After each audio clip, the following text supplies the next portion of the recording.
It recognizes our belief in God, our country, not just individuals, our country, our founding fathers codified this in the documents that founded this country. Our reliance, our belief in God, and our reliance upon God. Of that, there's just no debate on that. You may like it, may not like it. Declaration of Independence, we find these truths to be self-evident, that we are endowed by our Creator with certain inalienable rights, of which are life, liberty, and pursuit of happiness. It goes on in the Constitution to say we are putting together this Constitution in a preamble to secure the blessings, not only for ourselves, for posterity. And that Constitution followed with a Bill of Rights that enumerated those godly rights given to man, including the very first one, which was a right to believe in God and to express that belief anytime, anywhere, including the public square. 33 million. It's proven to the money investors that people want something to feed their souls, not just their worst desires. Absolutely. And yes, indeed. This kind of sums up my entire dialogue career on the heat of the night. You ready for this? Okay, this is it. My 7 years on the heat of the night. My dialogue all summarized in this. Get right on it, Chief.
Captain Skinner, but Bubba's my name. I like my iced tea sweet and my women the same. I'm your brown-haired badge here in little old Sparta, but nobody's bigger or tougher or smarter. If you're looking to fight, best not be with me.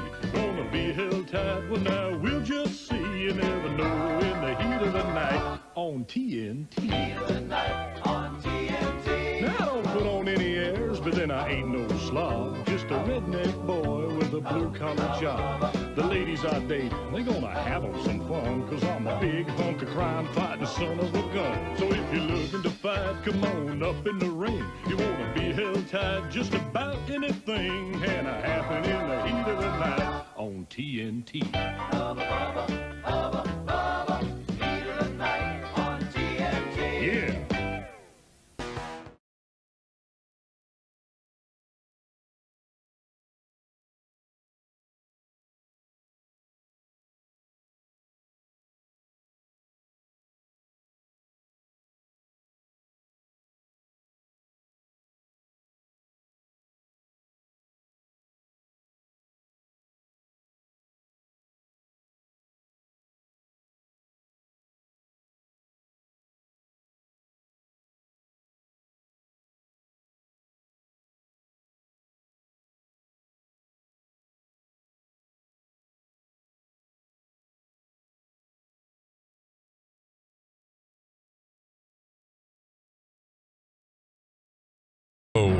No retreat.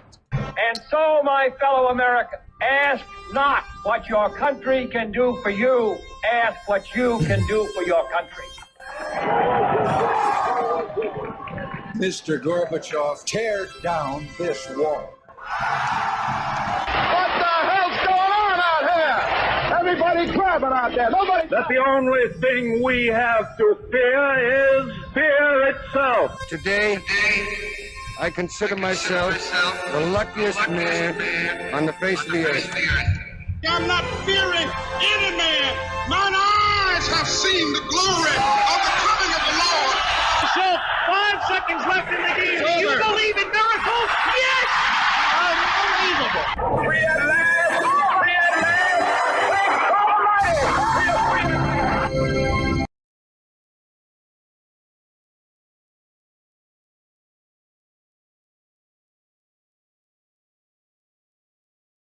KXEX. Call Alan now. 559-899-1550. And welcome to Taco Tuesday. Not only here in the studio, but Bullet Bob, Taco Tuesday is a phenomenon. It is. That has just taken hold all over the country. Although I probably won't have tacos today. I won't either. I Even though can't it's remember Taco last Tuesday. time I had a taco on Taco Tuesday. I had pancakes for breakfast. Does that count? Oh, I love pancakes. I can't eat them much anymore though. You got a high sugar level, and don't get some of that sugar-free syrup. Oh, jeez. No. Come on. That's like light beer. Oh, you got to have that Aunt Jemima, just the pancake just drenching that Aunt Jemima syrup, or it's not a pancake. Yeah, so I won't have tacos. Oh, man, I'm telling you, I got to get this off my chest, or otherwise you're going to see it throughout the whole show or hear it. Well, As the LBJ used to say, my heavy heart. I have a heavy heart today. Uh-oh. Have since, it started Friday. Bad day for my favorite sports teams and many of yours, Pearl. Started off with our beloved Riverdale Cowboys. Ooh, they got swamped. Boy, and it couldn't have happened to Against a the worse team. Not a worse team. I love Carruthers. I love my friends in Carruthers, but it's a rival. You folks out there watching, They're listening. 9 miles apart to folks who don't know. You've got your rival high schools. You know how that is. I mean, you win and life is grand. Yeah. You lose to your rival. I mean, it's nothing worse. No. But they not only lost, they've got, as they say, blown out. They got that blown 57 out to at 14. home. Yeah, but I expect the Cowboys to regroup, come back, and maybe get a shot at the Blue Raiders in the playoffs. But that was number one hit to the gut. Yeah. Then our beloved Fresno State Bulldogs. Oh, Bobby, you want to take this? not Tell pretty. the folks. not a pretty sight. Golly, well, they lost. Good game. Lost by what? 35-32, something like that. Yeah. On the last play of the game. But had this game won, and so much riding on it, folks, because, correct me if I'm wrong, haven't been a mayor city of Fresno, all of our sports teams, I was a fan before, but you're the mayor of the city, and you really embrace it. They represent us, and they go up just like Fresno competes against the big cities, L.A., San Francisco, cities all over the country to keep jobs, bring jobs in. It's a competitive world, and we're kind of the little engine that could. We're out there, fighting our ears off, little Fresno, doing our best. That kind of reflected on our football team. Yep. So when you take the field against a Pac-12 team, Oregon State, really good team, you have a chance to beat them because next week the USC Trojans, but you start saying, hey, you knock off the Beavers, then you knock off USC, the University of Spoiled Children, and then you're 3-0, and you're talking about being ranked. But tell the folks what happened. Well, the Bulldogs managed to clutch defeat from the jaws of victory. Not the players, though. I think it was coaching decisions. Well, hey, I understand. Huh? Could have been some. Tedford's a great coach. Some questionable. I'm Great glad coach. he came back. Tedford's a great coach, great staff, but everybody has an off day. Yeah. And I think he'd be the first one to tell you, that there was some calls there that were made that were questionable. And I think that's, anyway, so that's number 2.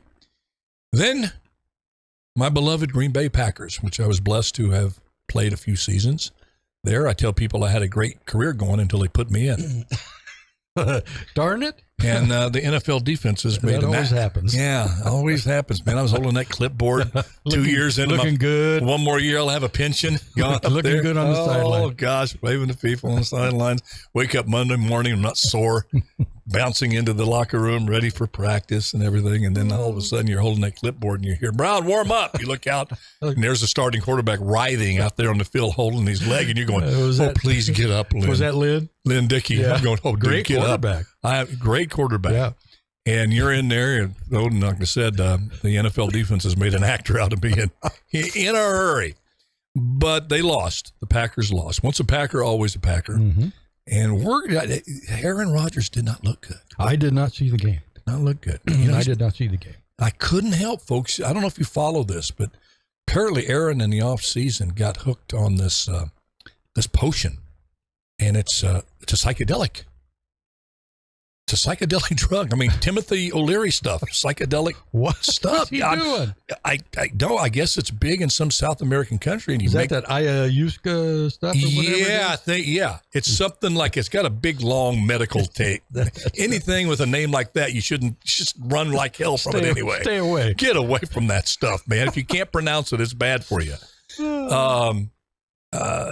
Did he play like he was still on it, or what? He just had a look in his eye. Now he credits it with his MVP season. Oh, that he says it allows his mind to expand. I'm not kidding, man. I'm reading this article. I'm going, no, Aaron, no, please don't go there. Oh, my word. And I looked at it on the field, and maybe initially it's one of those things that psychedelics that work at the beginning, and like cocaine, you think you take it and you think you can conquer the world. I can't believe And then the next thing you know, you're inside your house afraid to peek out the door. You're so paranoid. This stuff. There's a monster in the closet. Yeah.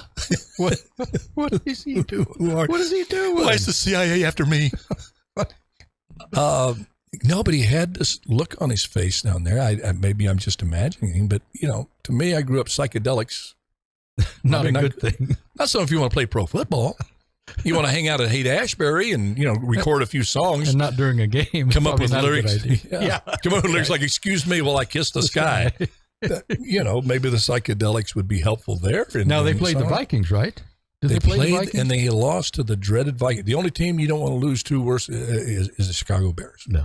Bears, Packer rivalry. Oh, no, I didn't see teams the could game. Was it a close game or semi-close? But you could tell the Vikings were the much better prepared team. They played harder. They looked like their timing. They just looked like the better team with better players. Oh. Kirk Cousins was playing like you expect Aaron Rodgers. And again, maybe I'm just off on the wrong path there. But I mean, he had looks on his face. He would look at these guys like, man. It's like your helmet's melting, dude. He's looking at this look on his face like, I don't know. But anyway, that's the third one. And the only thing my college team would probably have lost UOP if they had a team. They killed football back in the mid-'80s, so we don't have a football team. Hey, well, Aaron so Judge, 0-for-3. It was a tough weekend. Aaron Judge is still hitting the heck out of the ball for the Yankees. Aaron Judge, Fresno please State rise. Fresno State grad? Yes. Hitting the heck out of the ball for the Yankees. Has a chance to catch some of the heroes from our era. Yep. Maris. Roger Maris. Now, Mantle hit 56. Yes. And so he's got 50. Aaron Judge has 55. 55 the last count I saw. He'll blast through that. You know who I'm watching? Albert Pujols. He has a chance to get. I want him to get 700. Oh, I do too. He seems My to be son's got a baseball card that he signed that's just going up in value. Oh, yeah. So it's an economic situation. He seems to be a really, really good guy. They say he's one of the best. Yeah, from what I've read and seen. Now, let me ask you this. This is going to get us trouble locally. But that's what this show's all about. We put truth on the table. We put subjects on the table that everybody afraid to talk about. And they need to be talked about because it's on everybody's mind. For the longest time, when you said best active quarterback in the NFL from the Fresno area, you would say Derek Carr. Derek Carr, yeah. You have a young man from Fireball. Yep. Okay. Did he? You know where I'm going with? Yep. Oh my Did he look gosh. good or what? He just where he left off last year in that big playoff game. That kid is something. And in fact, talking about Josh Allen. We're talking about Josh Allen from the Buffalo Bills, the quarterback of the Bills, who grew up 30 miles west of here, a little farming town. Smaller than Riverdale. In fact, in fact, when we were going to school, they didn't even have a high school in Fireball. Right. And they have had one for a number of years there now because we're old and they've had a school there. Dave and I, my buddy Dave Ramirez, and I were at the game Saturday night. So we were looking at halftime because the game that we were watching was not that exciting. And we were looking at, the guy got one scholarship one offer from a 4-year school, and that was Wyoming. This was out of JC. He got none out of high school. Yes, none out of high school. Went to Reedley College. Right. And for folks who don't know, that's 20 miles southeast of Fresno. So really a small town kid all the way around. goes to Wyoming, has a great career there, and then comes out early. And so he didn't have a lot of games under his belt. Came out as a junior and after his junior year, and now has just really blossomed into one of the best quarterbacks in the league. And I've got to sit here and say I was a doubter. I met the young man at his mother's restaurant out in Fireball. Yep. I was there having lunch with Marvin Myers out there. God rest his soul. And beautiful family, wonderful mother, just so sweet. And he came in and just huge kid. And I was shocked because I had seen him play a few years earlier at Fireball when they played Mendota. Because my stuntman Jeff Dashnow's son was quarterbacking the opposing team that came all the way from LA to play them. And he was just this real skinny kid, like a cannon for an arm. But like they say, he could throw a football through the side of a barn, but he may not hit it. He just was totally erratic. He had no really I'm accuracy. not going to say that sounds like somebody I've known. Oh, yeah, me. Yeah, that was me. That was me. And I was to watch him improve so much from year to year. Yeah. And he walks in and he's like 240 now. What is he? And I'm 6'5" or something? Am I 6'4"? 6'4"? Yeah. 6'4", 6'3". But he just, and you look and you follow him and you find out what happened. He totally committed to, that was his goal in life. He was an intelligent young man, raised with a very strong work ethic. There was people that know the family, because you run into quite a few of them out here, so it was not unusual to go out to Fireball and you'd see Josh Allen and his brothers out changing sprinkler lines, doing regular farm work like we all did out there. Mm-hmm. And then when he got through work, it's obvious he wanted to play pro football. And dag nabbit, he did. And just, I'm so happy. Yeah, he's really because I thought he was going to have a real difficult time because of the level of competition and the few games he had played.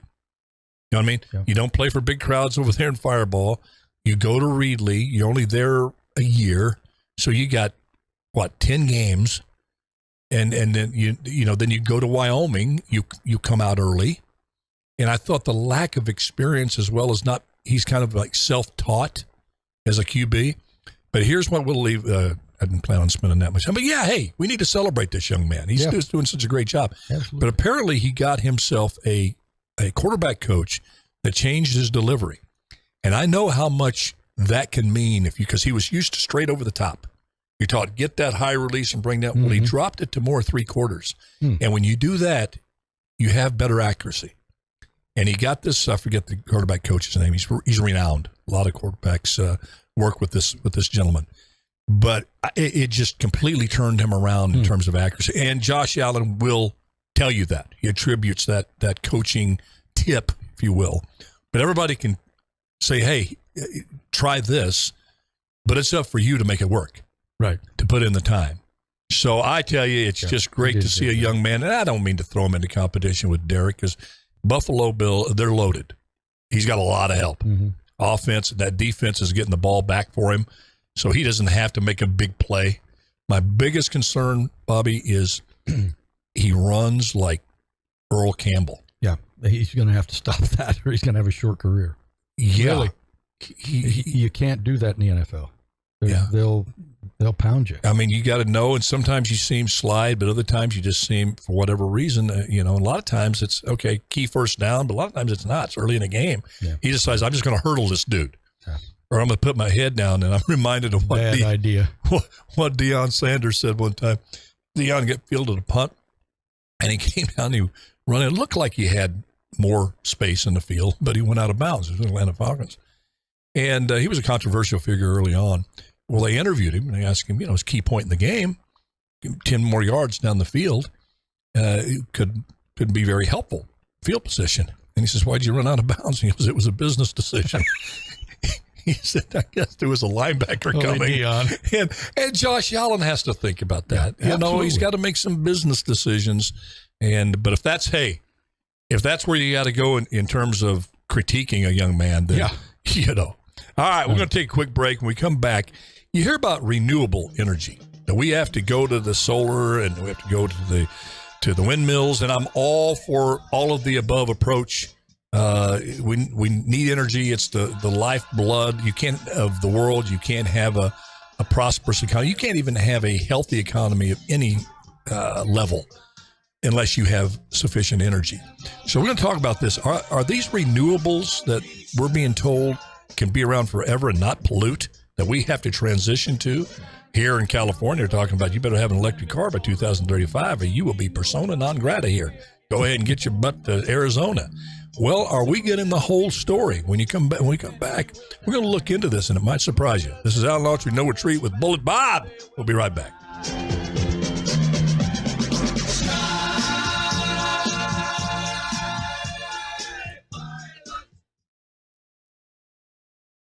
That's not a drug song. How high can you fly?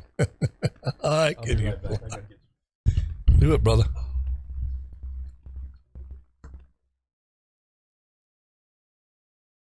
God, shine it, little Luke. Take you out behind the barn. Well, I'm having a fun time watching old Real McCoy's reruns. They have a thing out here called Me TV. I don't know if they have it where you all are from, but it's I tell you, that Walter Brennan.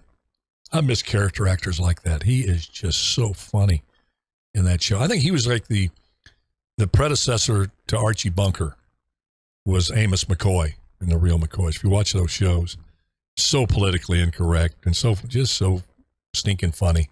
And I think Carroll maybe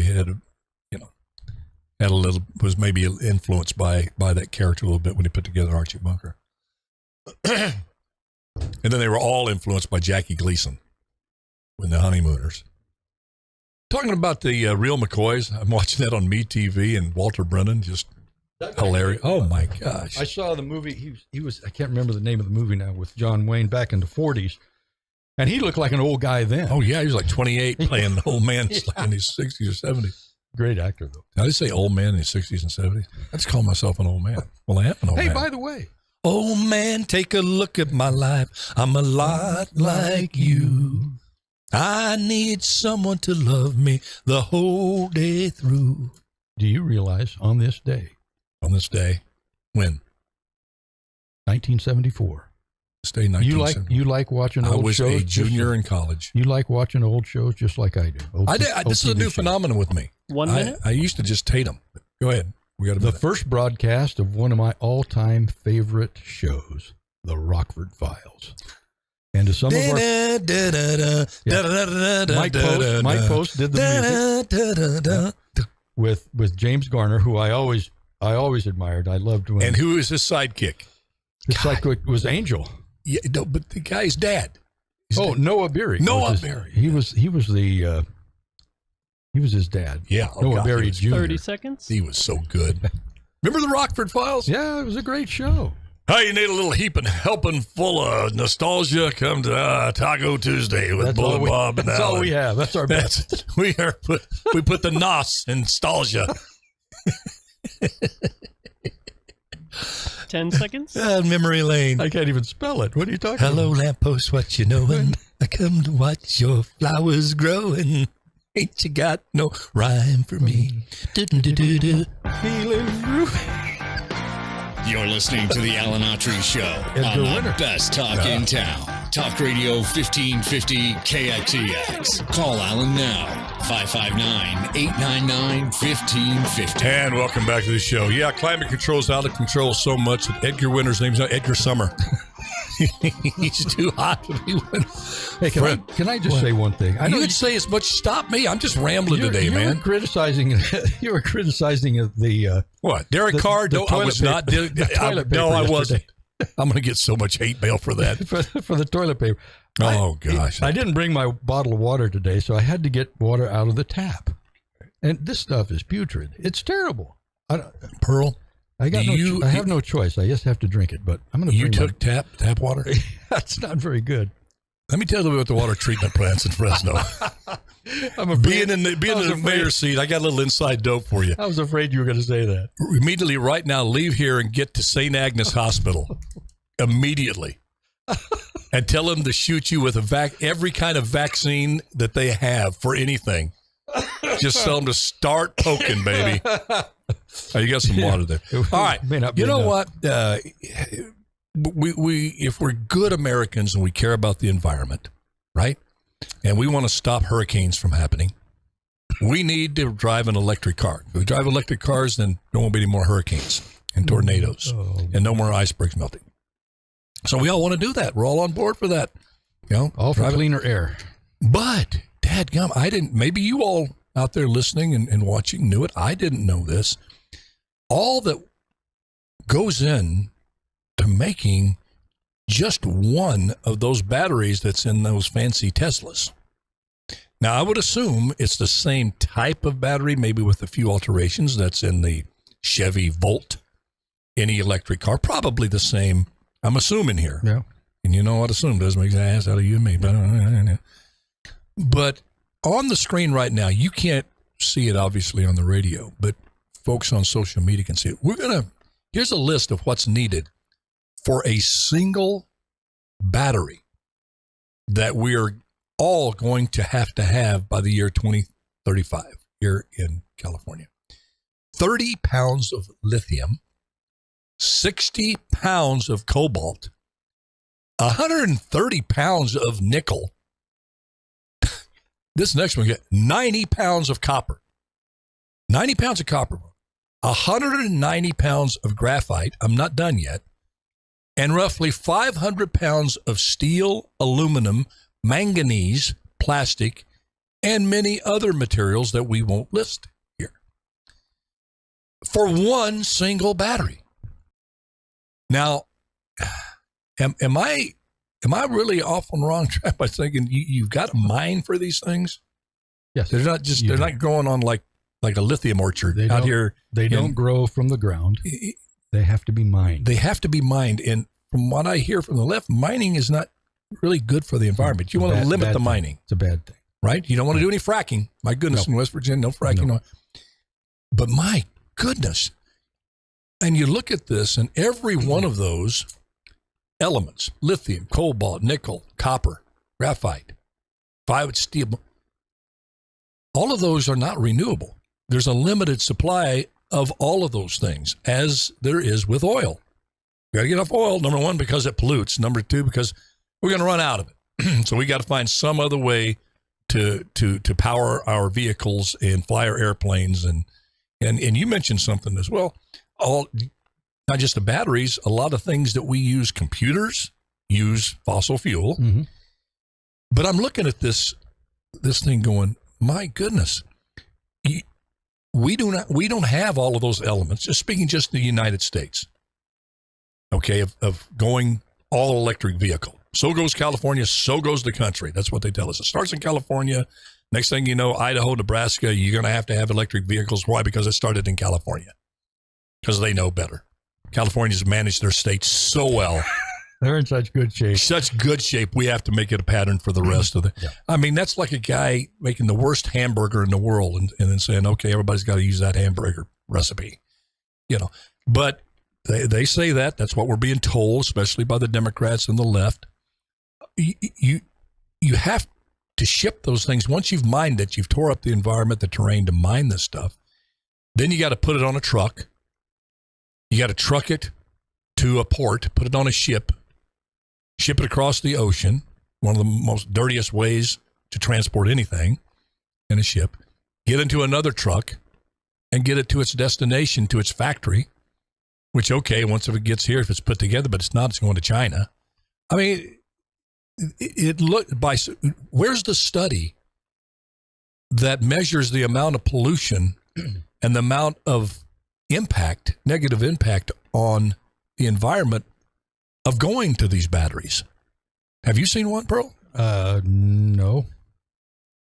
I think if you declare war on the fossil fuel industry and your plan B is electric vehicles, is this another one of those, we'll see what happens after we do it? We'll see what's in the bill after we pass it? Is this one of those? That's what things? it appears to be. I don't know, but we don't hear about this stuff. They're not there telling us, hey, here's information, educate yourself, use the Socratic method, ask questions. They're saying you got to go to electric battery if you care about the environment. You're going, wait a minute. You telling us the whole story here? And, I looked a few weeks ago, and I wish I could remember, but I'm an old guy and my memory fades very quickly. I looked at the average cost of an electric car, and it wasn't the 50 to 60,000 that we thought it was. There were some that were somewhat affordable. I think 19 or 20, 25,000 bucks for the real small models. I can't even remember which one it was. Might have been the Chevy. So they're going to make it affordable, but it was my understanding that to replace that battery, $10,000. That battery's $10,000. So, my goodness, I mean, it all comes back to me. It all comes back to me, to us folks here in the middle class, who are on a limited budget. Oh, by the way, I got my Social Security check today. Thank you very much for that. Automatic deposit. So yeah, so I'll have some money for at least 3 weeks.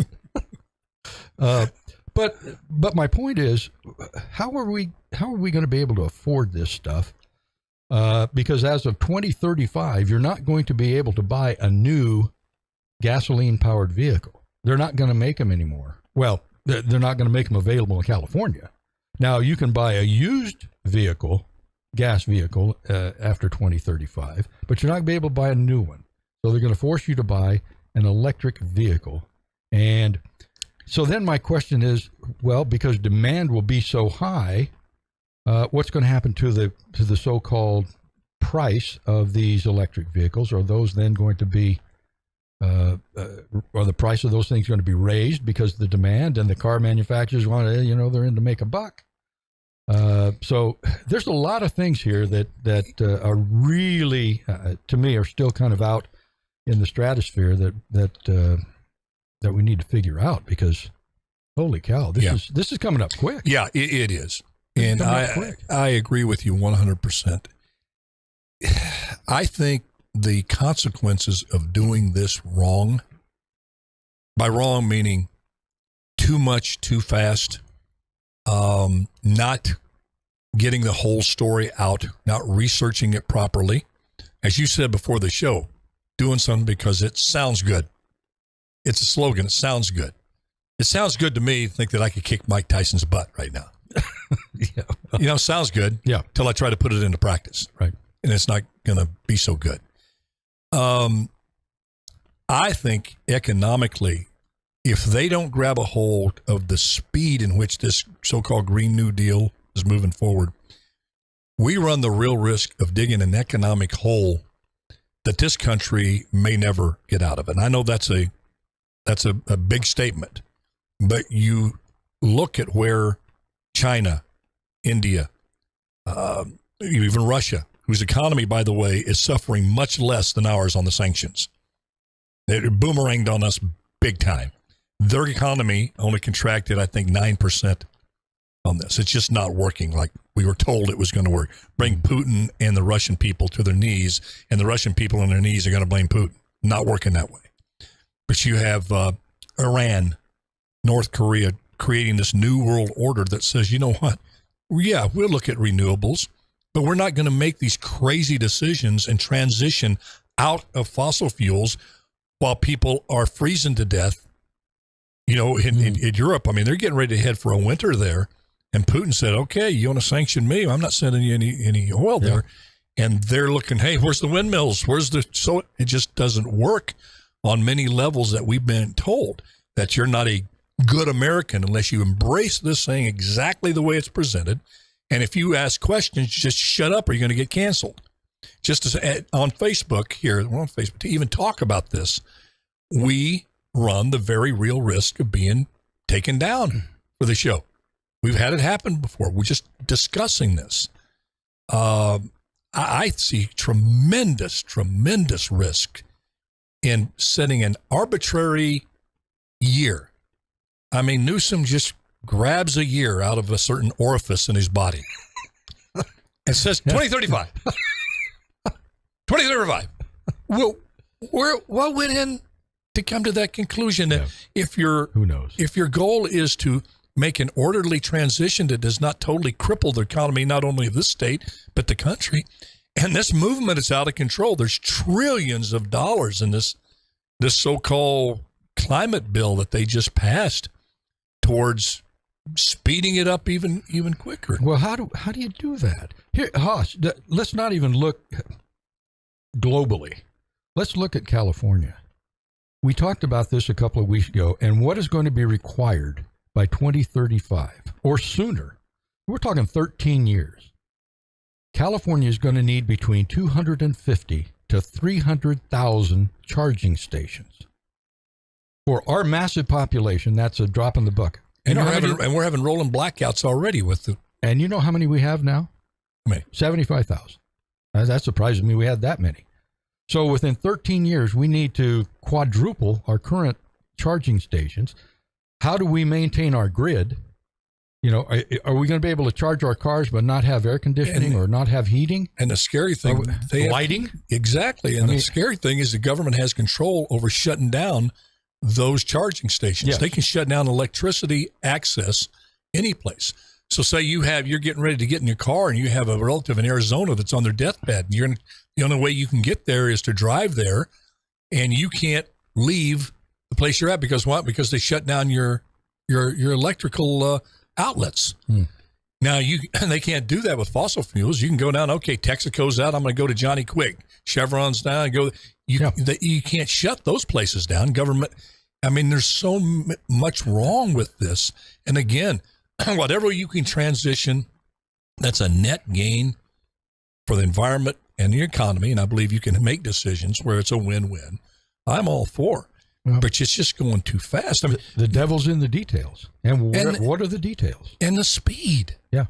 You know, when this country was transitioning from the horse and buggy to cars, you see newsreel footage all the time of these cities where there was the old Model T going around. And then horses and carriages together.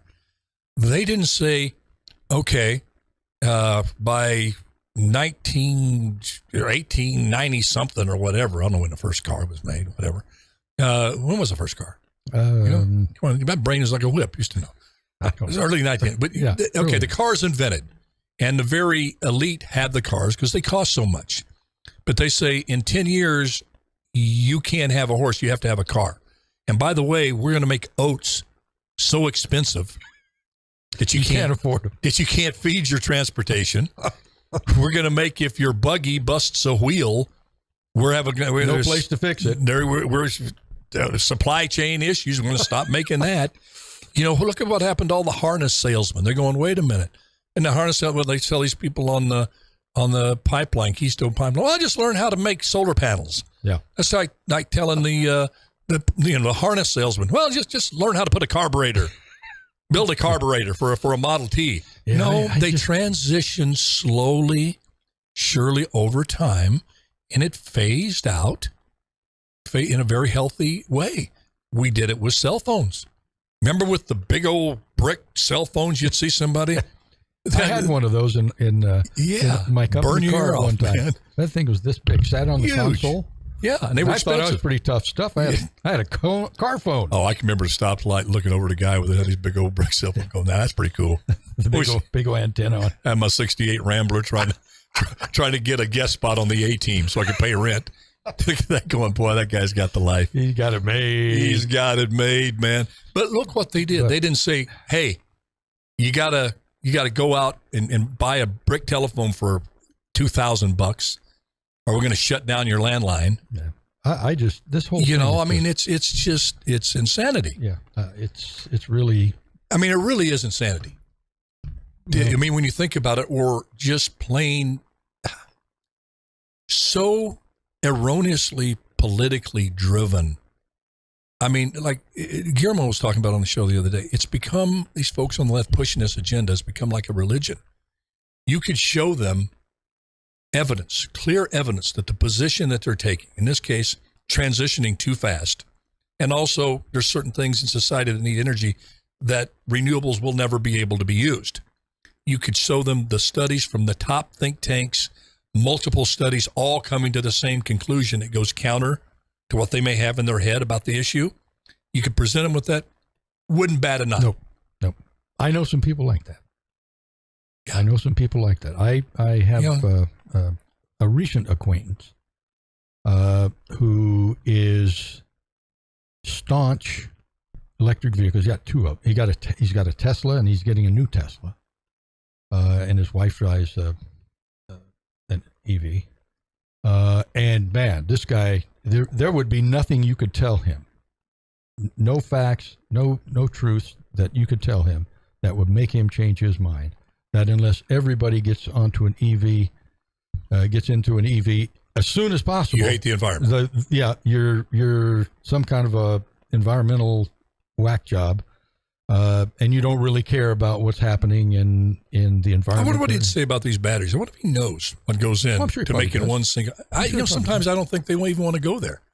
People they don't want to go there. You get certain people like me. I like to go on and watch YouTube videos about these people in religion, different religions. I'm not afraid to go there. But I want to get information. And these folks, I think they're afraid that that it's going to affect their position, and they don't want to be affected by it. It's a weird mindset. Yeah. Even if it's for their own good and the greater good of humanity, they don't want to go there. It's really, really odd. It's and it is in abundance in the Democratic Party now. I mean, let's have open borders. You got 1.6 million people, and Kamala Harris coming through this year that they don't know where. Can you believe what she said yesterday? Yeah, she says on the thing, the border is secure. And you're saying your mayor in your town just said it's out of control because they're all in Washington, D.C., and you're saying the border's secure. We got it taken care of.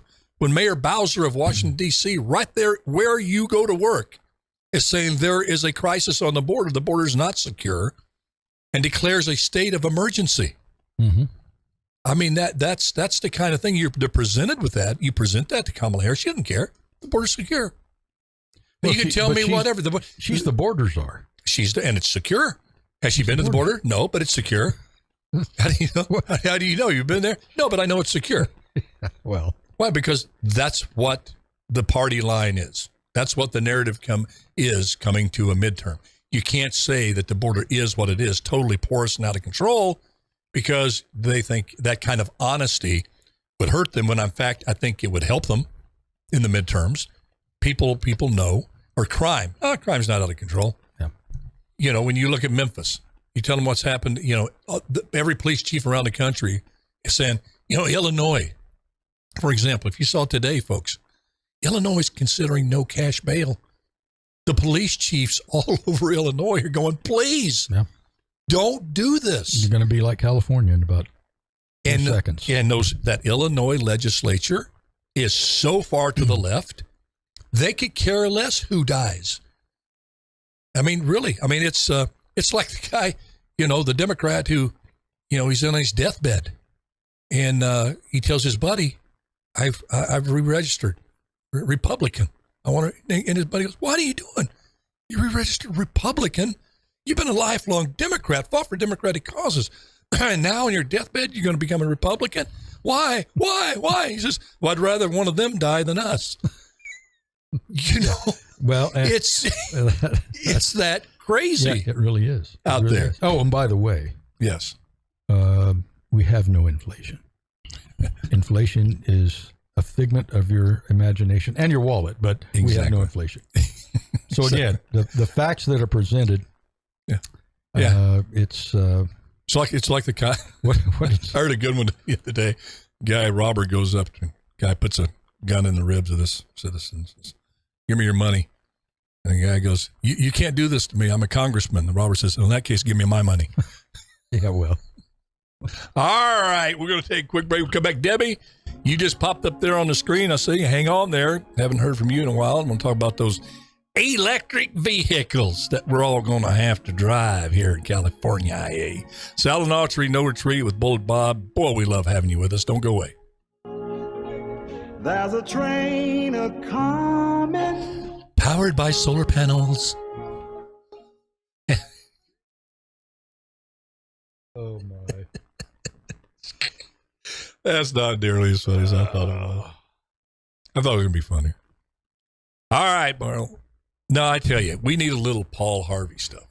The rest of the story. Yeah. Tell us, okay, where you want, and that dreaded 3-letter word that no politician wants to hear. Why? Yeah. You need to do this, plebeians, you need to do this. You little low-level serfs. You little meaningless little Because we're trolls. the smartest people in the room and you're not. Can you just tell me why inflation is good? Why it's good for me to pay twice as much for a loaf of bread as I did a few months ago? No, just trust us. It's for your good. We have your best interests at heart. Too many carbs. Have you checked the carbohydrates on bread lately? The best thing, don't eat any of it. Yeah. Our goal to help you is to price you out of being able to buy a loaf of rainbow bread. Forget Wonder Bread. Forget Dr. Dave's killer multi-grain bread. We get that all the time. It's good stuff. Yeah, no, very good. it's bad for you. Well, but Too many carbs. They're going to let you. They're going to price you out so you can't afford it. Well, I like. Well, that's like the soda water tax in New York City, right? Yeah. Or you couldn't have what was it? You couldn't have a big over so many ounces. Yeah, big gulp. It's bad for you. Bad for you. You know.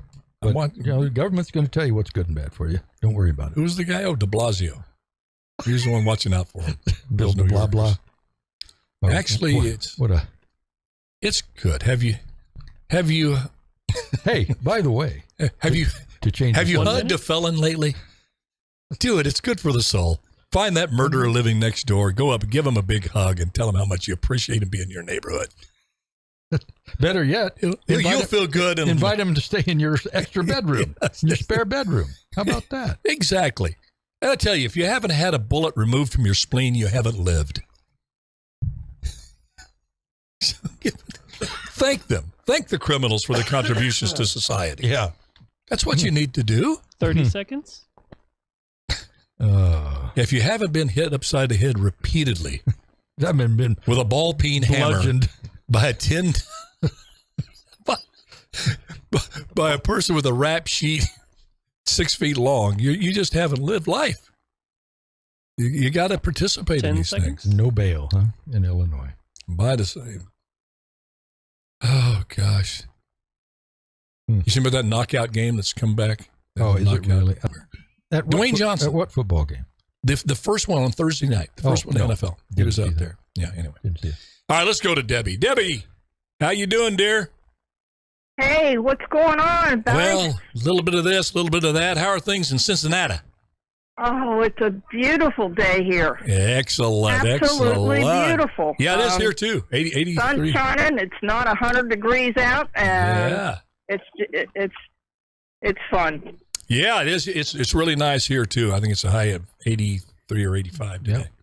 Really great. I've spent the day out with my my little puppy, cleaning the car, and now I'm cooking pork chops, mashed potatoes, and gravy, and some kind of veggie. What time for should the boy we be when he there? gets home. Yeah, that's what I tell people. That says you can call me anything, but late for dinner, man.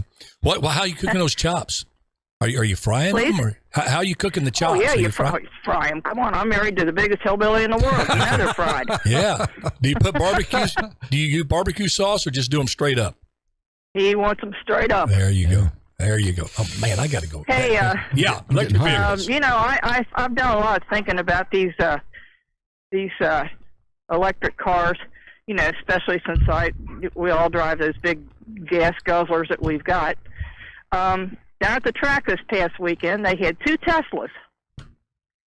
And, you know, they came down out of the hills, and the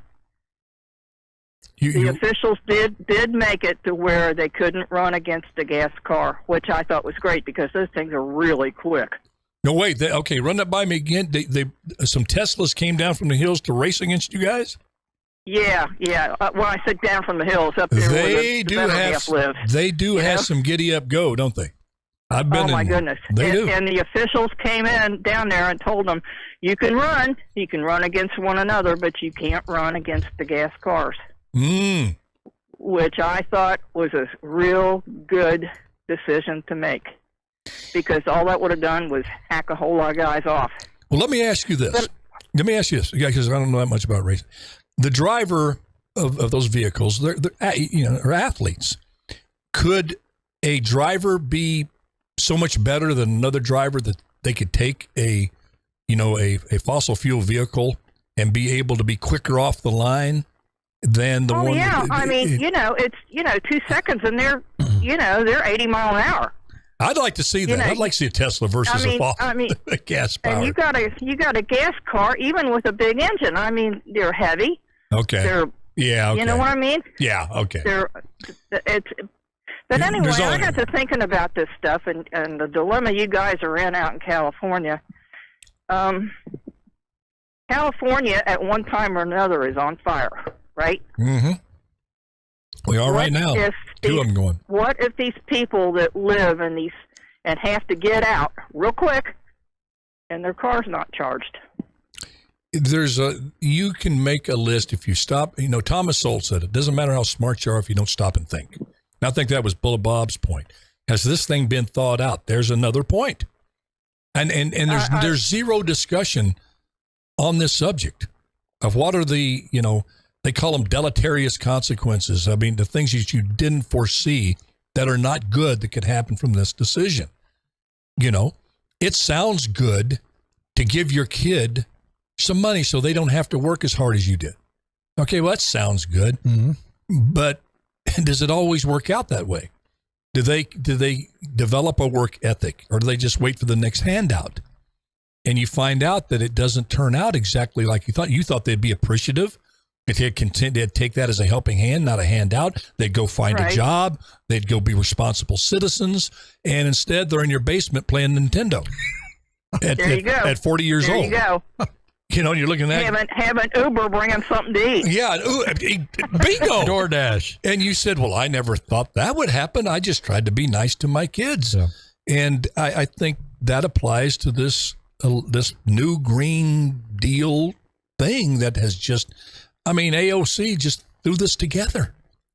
She just, you know what they say? They say a camel is, the old saying, a camel is a horse designed by committee. There you go. You just get a bunch of people throwing stuff out in there and then put it before us and saying, if you don't support it, you're a insurrectionist. Mm-hmm.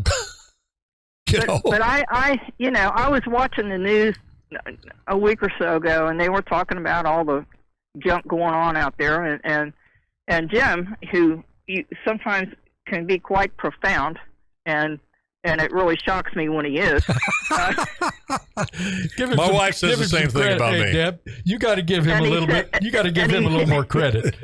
Yeah, I know. Hey, he married you, didn't he? If it runs on 8 cylinders and uses a lot of gas, he's got good judgment. He married you. But when he looked up and he says, "What are they going to do out there if they need to get out of one of them places when it's burning up?" Mm-hmm. He says, even if the car was basically charged, he said, where are they going to go? He says, to charge it up again. Very, very good question. All of that is just, yep. And another thing too is, and people think, well, it's going to be cheaper. No, it's not. Yeah, exactly. I said, today with the fossil fuels, they have what they call a gas tax. Well, this state has taxed us once for gas to fix the roads. Well, they used that money for something else, so they came back and taxed us again. And in our wisdom, the masses voted, do it to us again. We like that Louisville slugger upside the head the first time. Hit me again. Voted to tax ourselves. So with that fuel going away, where are you going to get the money to fix the roads, keep the roads up? Right. You're going to have the mailman's here. That's exactly what's his name. He agrees. You're going to have the biggest electric bills that's going to blow your mind. Oh my goodness! And it's going to be bad enough now for us. Wintertime coming. Yeah. And if you don't pay, Joe's going to make sure of that. And if you don't pay that electric bill, guess what? They can shut you down. They're going to have this grid down where they can isolate just your house, just your area, and then the city's going to find people who do not adhere to it. Mm-hmm. They're going to find cities. This is a boondoggle the way it's presented now.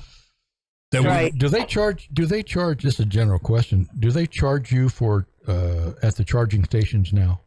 Do you have to pay to charge? I don't believe at Walmart. You have to pay to. I don't know. I can see that. I can see that. That'll be the first thing to go away. Yeah, charging X amount of dollars just to charge your car up. I don't know if they do that now. Right. And folks, I tell you, these are discussions I really encourage you all to have at the dinner table. Yeah, it's fun. Talk about football, this and that, and everything else. I know people, Alan, why do we try to get away from these things? I know, I get that, and I do that as well. But you got to make room on your plate for this. We got to stop these folks. These folks on the far left are dangerous folks in terms of their policies, and they're making headway. As crazy as it sounds, every single day they're making the unthinkable, that it's so absurd to even think about doing something like this without due diligence. Not only thinkable, but embracing it and making it a self-fulfilling prophecy that you're going to have all electric vehicles by 2035, and they don't care if it destroys the environment doing it. And we just talked about that earlier. All this mining or the economy, that because they've got theirs. They got their lifetime pension. They serve in office, and that's a healthy pension. They got lifetime health care. The board of supervisors here, you get lifetime health care. Really? Yeah, lifetime, at the pension. Yeah, and wow. The county board of supervisors? I believe so. I may be erroneous in that because I may run just to get that. Well, I may be wrong been very on that, fortunate.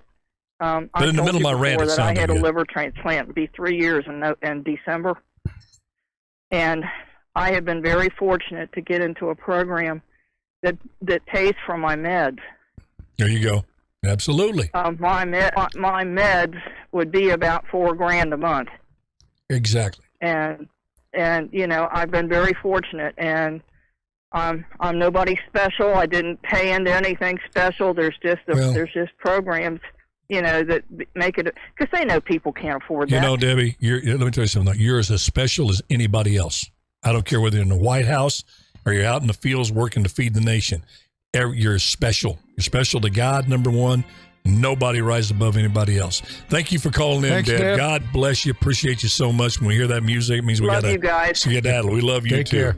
Bullet Bob, thank you so much, buddy. It's a chunk of heaven. Always.